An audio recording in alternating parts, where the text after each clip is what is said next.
State bank of ইন্ডিয়ার নতুন এটিএমের জন্য অ্যাপ্লাই করেছো। এখন স্টেট ব্যাঙ্ক অফ ইন্ডিয়া এরকম একটা প্যাকেটের ভেতর ভরে তোমার নতুন এটিএম কুরিয়ার বা পোস্ট অফিসের মাধ্যমে তোমার বাড়িতে কিন্তু পৌঁছে দিয়েছে। এখন তুমি এই প্যাকেটটা ওপেন করে দেখছো এটিএম কার্ড তো পেয়েছো, কিন্তু এটিএম কার্ডের পাসওয়ার্ড তো পাওনি। এখন তুমি পড়েছো চিন্তায় যে আমি এটিএম কার্ডের পাসওয়ার্ডটা কোথায় পাবো। এটিএম কার্ডের পাসওয়ার্ডের জন্য আমাকে কি স্টেট ব্যাঙ্ক অফ ইন্ডিয়ার ব্রাঞ্চে যেতে হবে? এর ভেতর তো কোনো পাসওয়ার্ড নেই। তো এই সমস্ত প্রশ্নের উত্তর আজকের এই ভিডিওতে আমি তোমাদের ডিটেলস বলবো। তোমরা ভিডিওটা স্কিপ না করে পুরো ভিডিওটা দেখো, আর চ্যানেলে যদি প্রথম হও তো চাইলে চ্যানেলটা সাবস্ক্রাইব করে পাশে থাকা বেল আইকনটা অবশ্যই ক্লিক করে রাখতে পারো। প্রথমে তোমাদের বলে দিই যে স্টেট ব্যাঙ্ক অফ ইন্ডিয়া যেই প্যাকেটটা তোমাদের পাঠিয়েছে এই প্যাকেটের ভেতর কিন্তু কোনো রকম কোনো পাসওয়ার্ড নেই। এমনকি স্টেট ব্যাঙ্ক অফ ইন্ডিয়ার এটিএম কার্ডের পাসওয়ার্ডের জন্য তোমাকে কোনো রকম কোনো ব্রাঞ্চে যাওয়ারও প্রয়োজন নেই। তুমি স্টেট ব্যাঙ্ক অফ ইন্ডিয়ার কোনো এটিএম মেশিনে চলে যাবে যেখানে টাকা তোলা হয়। তো ওই এটিএম মেশিনে যাওয়ার আগে তিনটে জিনিস সাথে করে নিয়ে যাবে।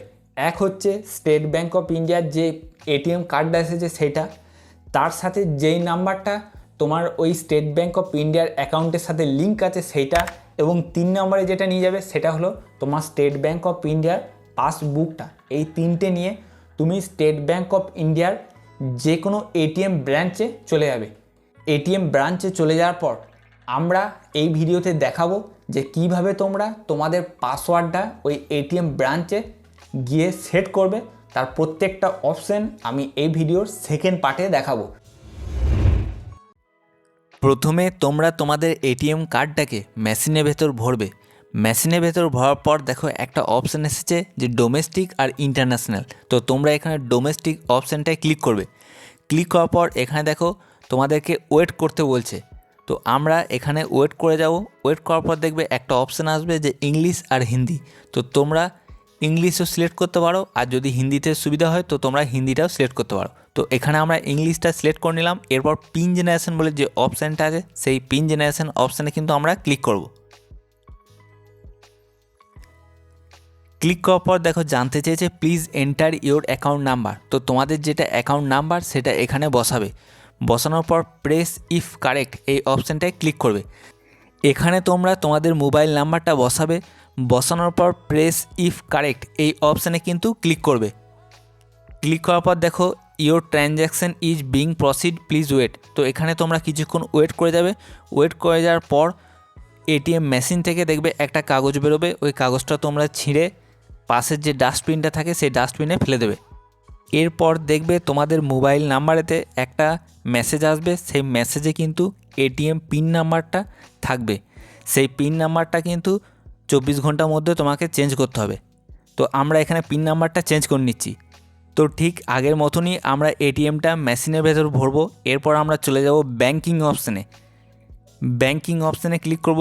ক্লিক করার পর এখানে দেখো অপশান দিয়েছে পিন চেঞ্জ। তো এই পিন চেঞ্জ অপশানে ক্লিক করব। তো এখানে 10 থেকে 99-এর মধ্যে যে কোনো একটা নাম্বার তোমরা টিপে দেবে। তারপর please enter your current pin. তো যেই পিনটা তোমাদেরকে মোবাইলে পাঠানো হয়েছিল সেটা এখানে লিখবে। তারপর নিউ পিন একটা দেবে, 4 ডিজিটের একটা স্ট্রং পিন কিন্তু তোমরা এখানে দেবে। দেওয়ার পর দেখো আবার রি এন্টার করতে বলছে।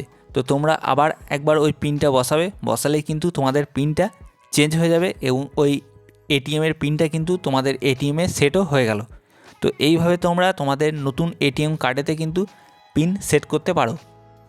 আমাদের চ্যানেলে এর পরের যে নেক্সট ভিডিওটা আমরা দেবো যে এটিএম মেশিন থেকে তোমরা কিভাবে এটিএম কার্ড দিয়ে টাকা তুলবে। তো সেই ভিডিওটা তোমরা অবশ্যই দেখে নিও। আর এই ভিডিওটা তোমরা তোমাদের বন্ধু বান্ধবীদের মধ্যে প্রচুর পরিমাণে শেয়ার করে দিও। তো আজকে ভিডিওটা এখানেই শেষ করলাম। নেক্সট ভিডিওয় তোমাদের সাথে দেখা হচ্ছে। ভালো থাকবে, সুস্থ থাকবে।